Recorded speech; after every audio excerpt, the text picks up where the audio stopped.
officially announce my retirement from the WWE.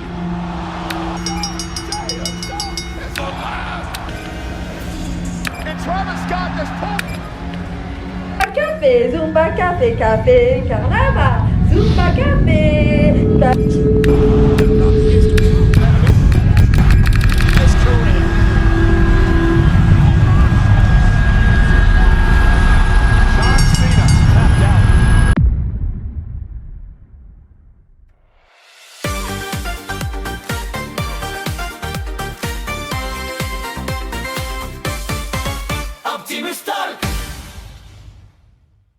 Comme beaucoup d'entre nous, je viens de la génération NT1. À ce moment-là, j'ai moins de 10 ans et je viens tout juste de découvrir le catch. Je découvre des catcheurs comme Edge, Batista, Rey Mysterio, Shawn Michaels. Je découvre des catcheurs encore plus spéciaux comme l'Undertaker ou Kane, qui sont vraiment mes goats. Et à un moment donné, pendant un match, je découvre ce bodybuilder avec la coupe d'un militaire et un short en jean. Gina, ça soit régulière, coupe skinny, coupé au sécateur, mon pote. Et ce que je ne savais pas à l'époque, c'est que j'avais affaire au visage de la compagnie. Celui qui a porté la WWE pendant des années, le Sangoku du catch. Et pendant toutes ces années, que vous l'ayez aimé ou non, que vous soyez de la team Cena Sucks ou Let's Go Cena, il n'a jamais laissé quelqu'un indifférent et c'est ça qu'un catcheur veut. Mais les années ont passé et on voyait de moins en moins ce cher John, du fait de sa nouvelle carrière au cinéma. Et alors que la WWE fêtait son premier live sur Netflix, le GOAT revient pour nous faire une annonce. L'annonce d'une tournée d'adieu d'1 an avant de prendre sa retraite définitivement des rings. Une tournée d'adieu avec 36 dates réparties entre janvier et décembre. Et alors qu'on attendait la fin épique d'une carrière légendaire, pas seulement dans le monde du catch, mais aussi dans la pop culture. On a eu le droit à une tournée de la honte, où notre GOAT se retrouve mêlé dans des histoires sans queue ni tête. What the fuck is this? Des dénouements sans intérêt, un heel turn minable juste fait pour les chiffres et des rivalités qui durent 3 jours sans réelle continuité. Dans cet épisode de l'Optimus Talk, nous revoyons ensemble comment la carrière de John Cena a été complètement ruinée.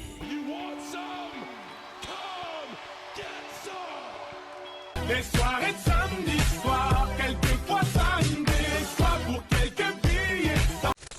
Tout commence lors de la première de la WWE sur Netflix le 6 janvier et on commence déjà de la plus dégueulasse des manières avec The Rock, le final boss, qui intervient pour ouvrir le show en remerciant tout le monde. J'ai bien dit tout le monde. La direction de la WWE, évidemment, celle de Netflix aussi, Cody Rhodes, les fans, En fait, je suis enceinte de mon beau-père et mon... Attends. Est-ce que The Rock vient pas de remercier Cody Rhodes en lui faisant les yeux doux alors que l'année dernière il insultait sa famille et le faisait saigner avec Roman Reigns? Une rivalité qui n'est pas terminée. Merci. C'est pas fini. Si. Oh, rien qu'avec le début du show, on pouvait déjà craindre pour le reste de l'année. Donc, dans ce même épisode, John Cena a donc fait son retour pour annoncer son farewell tour de 36 dates avec sa participation au Royal Rumble. Et à ce moment-là, ce qui paraissait quand même évident, c'est que John Cena, s'il gagnait pas le Rumble, il gagnerait l'Elimination Chamber. Et oui, parce qu'il détenait avec Ric Flair le record du plus grand nombre de titres mondiaux gagnés, qui était de 16. Et on se doutait que pour sa dernière année, la WWE allait lui donner le titre, faisant de lui l'unique catcheur le plus titré de l'histoire, le véritable GOAT. Le Rumble arrive donc, et avec lui son lot de stars, quand soudain le numéro 23 apparut. John Cena entre donc pour en découdre et prendre une place à WrestleMania pour son 17e titre, mais perdra finalement en finale de ce Royal Rumble. Et c'est pas grave, comme je l'ai dit, il y a encore l'Elimination Chamber. Et dans ce cas-là, pourquoi pas le donner à une superstar qui est plus méritante? Mais voilà le problème, c'est que la finale, il la perd pas contre lui, ni contre lui, ni contre lui, ni contre lui. La finale, il la perd contre lui. Le putain de mec qui fait que des hits. Et en plus, il élimine juste en le poussant comme ça, comme un... Bon allez, c'est pas grave, on enchaîne sur la chambre de l'élimination. Juste avant, The Rock proposa à Cody de l'aider à atteindre les sommets en lui donnant son âme en retour. Ouais, The Rock qui apparemment est devenu un nécro...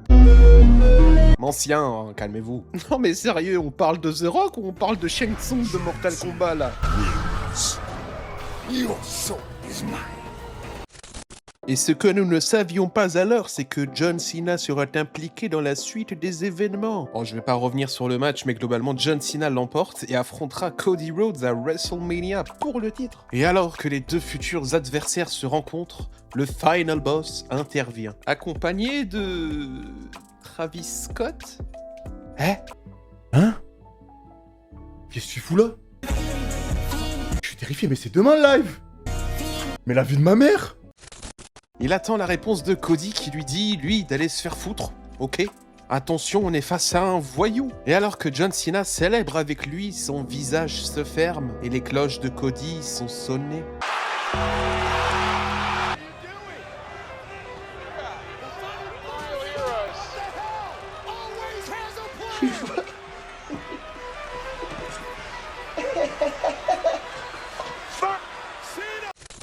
La WWE d'aujourd'hui, qui ne vit que pour les moments forts, venait de créer l'un des plus viraux d'entre eux avec le heel turn le plus grand du siècle. John Cena, le héros de tous, était passé du côté obscur de la force. Et comme le dirait Maître Yoda, Lécher des pieds, j'aime.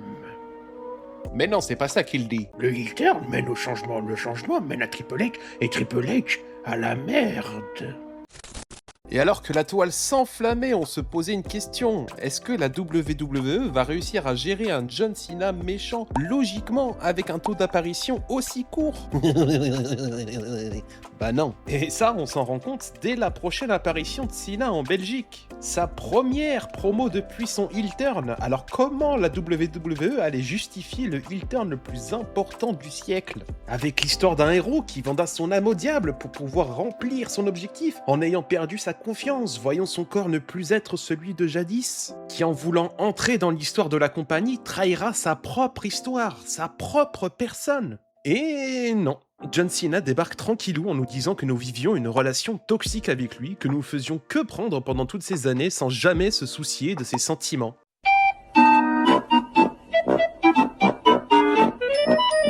Ok la WWE, là, je regarde John Cena ou le podcast de Chloé Gervais, là? C'est quoi ces histoires de relations toxiques? Je suis censé faire quoi, moi? Un thread Twitter pour gratter des vues? Faut me dire, hein. John Cena continue donc de chouiner en nous disant que tout est de notre faute. Oui, oui, même toi derrière ton écran. Pourquoi moi? Hein? Qu'est-ce que je t'ai fait, moi? Alors, j'ai un problème avec ça.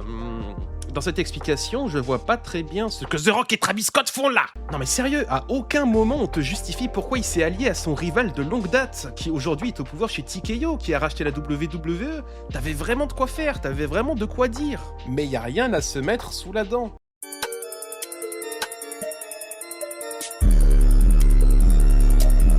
Et le truc, c'est que le fond de l'histoire n'est jamais approfondi dans ses promos suivantes. On ne comprend jamais pourquoi John Cena a tourné heel, à part pour les chiffres sur les réseaux sociaux. Il n'y a aucune logique. Mais qui écrit l'histoire dans l'équipe créative? Mais bon, tant qu'on a de l'argent, je vois pas pourquoi on essaierait d'écrire de belles histoires, hein. On enchaîne donc sur WrestleMania, où John Cena défie Cody Rhodes pour le titre dans un match catastrophiquement ennuyeux. Et ça fait très mal quand tu sais que WrestleMania se faisait en 2 nuits et que le main event de la nuit 1 c'était un banger entre Roman Reigns, CM Punk et Seth Rollins. Là on a eu le droit à une bouillie de finishers et des plans beaucoup trop longs où il se passe rien du tout. Et je suis fatigué. Je suis fatigué. Mais alors que John Cena portait son 15e Attitude Adjustment, un nouvel arrivant vient dynamiter la rencontre et tous nous sauver de l'ennui.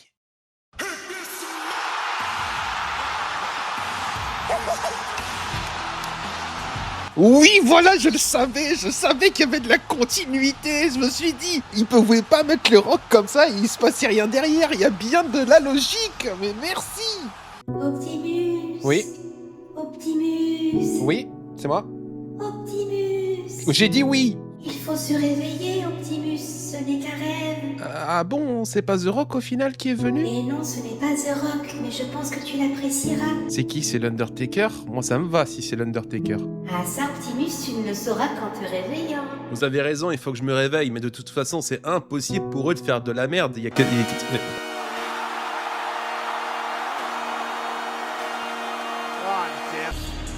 Travis Scott is here! The Jack... Mon temps est venu. Vous allez continuer la vidéo sans moi. What are you...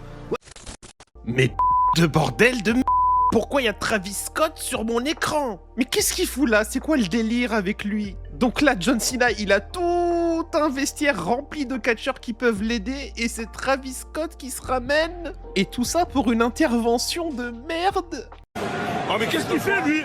Premier coup de téléphone, deuxième pénalité. Oh!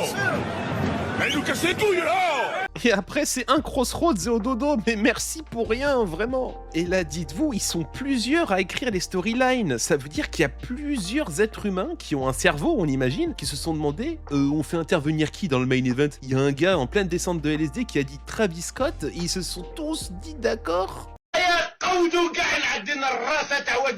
Bon, passons, c'est pas grave, c'est juste le 17e titre de John Cena, hein, c'est pas grand chose. Et oui, car John Cena remporte bel et bien le titre à WrestleMania, faisant de lui l'homme le plus titré de l'histoire de la WWE. Mais il reste encore des dates à combler, et ce cher John se retrouve maintenant en tant que champion, et sera au cœur de rivalités rapides où il essaiera de faire de son mieux, mais incapable de rattraper les bêtises de la WWE. Et commence donc avec Randy Orton. C'est LA rivalité iconique de mon enfance, le gentil ultime Cena contre le méchant ultime Randy. Et pour leur dernière rivalité, les rôles sont inversés, ce qui aurait pu être très intéressant à raconter. Mais tout ce qu'on retient des échanges entre les deux, c'est quoi? C'est Randy qui dit à Cena d'avoir des gosses, parce que c'est vraiment sympa d'avoir des enfants.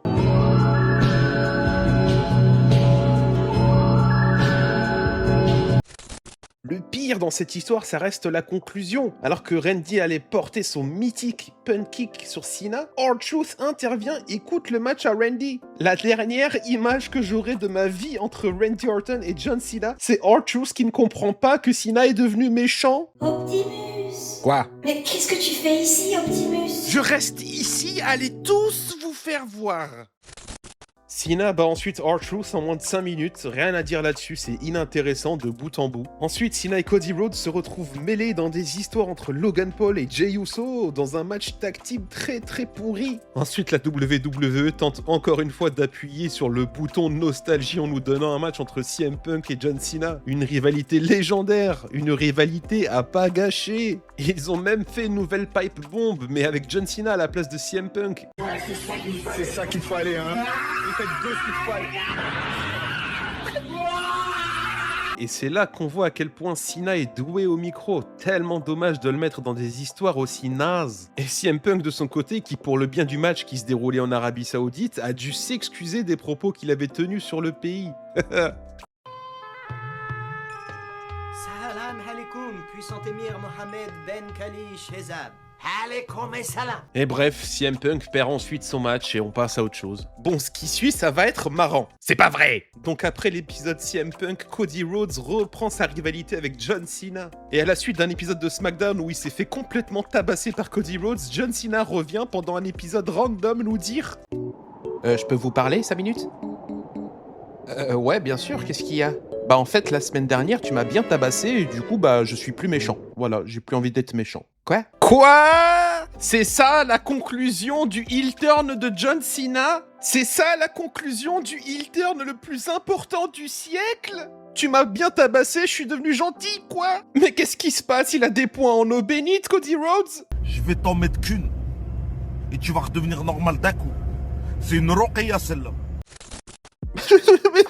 mais je comprends qu'il y a des restrictions. Je sais qu'il est pas là toute l'année, je sais. Mais de là à tout annuler d'une semaine à l'autre sans aucune logique? Non, là, faut juste s'asseoir et féliciter le GOAT. Ah, bravo. Bon, on continue avec Cody qui regagne son titre à SummerSlam dans un très bon match, il faut le dire. Pas comme celui de WrestleMania. Et pendant que Cena quitte le ring, un nouvel adversaire se dresse face à lui. Oh, c'est peut-être Edge.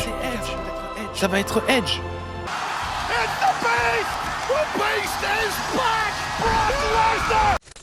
Brock Lesnar fait donc son retour pour un dernier match avec Cena. Je suis pas très joyeux à l'idée de voir Brock Lesnar de retour, mais bon, la WWE apparemment a besoin de lui pour remplir le stade pour WrestlePalooza. Et au moins, je pense qu'ils vont essayer enfin d'écrire une histoire avec lui. Peut-être qu'ils vont enfin faire triompher Cena en lui faisant battre la bête imbattable, le fait d'armes ultime pour sa carrière légendaire. Allez John, on croit en toi.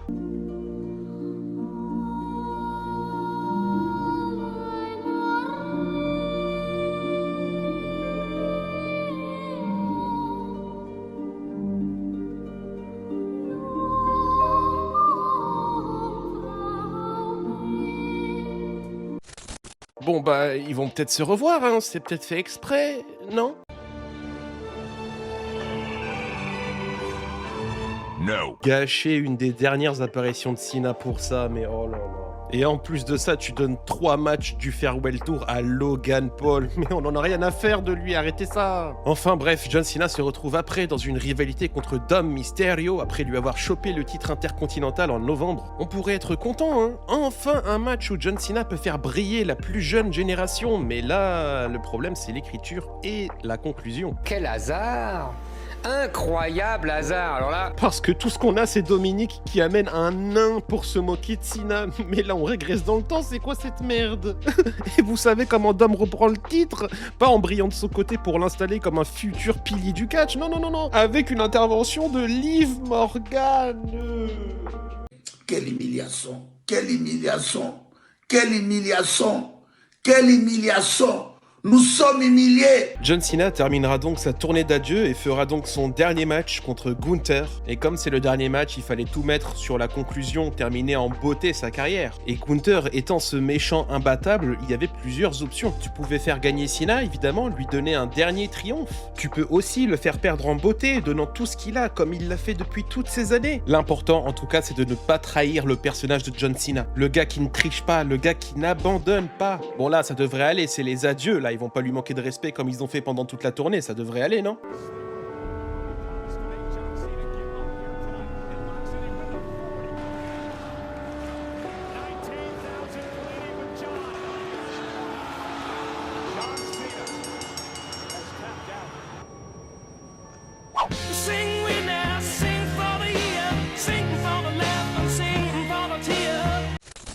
La WWE a donc fait le choix de tuer tout ce que John Cena représentait en le faisant abandonner pour son dernier match. Le dernier molaire à la face. Je comprends qu'ils veulent mettre en avant Gunther, mais il y avait d'autres manières de le faire, sans manquer de respect au GOAT. Mais de toute façon, ça sert à rien, hein. Regardez comment il est content de lui, hein, alors que le public est en train de le huer. C'est donc ça la fin de carrière de John Cena. Quelle tristesse! On essaiera d'oublier cette tournée catastrophique où Triple H voulait créer des moments forts plutôt que de belles histoires, et retenir toutes ces belles années de travail, de loyauté et de respect. Je finirai sur Cena en rappelant que c'est la personne qui a réalisé le plus de vœux pour l'association Make-A-Wish en rendant visite aux enfants malades, et que de tous ces trophées, c'est pour moi le plus beau de tous. That's why he's the MVP! That's why he's the GOAT! The GOAT! J'espère que vous avez aimé la vidéo les copains, hein. Mettez-moi en commentaire quel a été pour vous le pire moment de cette tournée, hein. Il y en a tellement. N'hésitez pas à vous abonner, à lâcher un petit like et je vous fais des poutous partout. Allez bye, bande de coquins.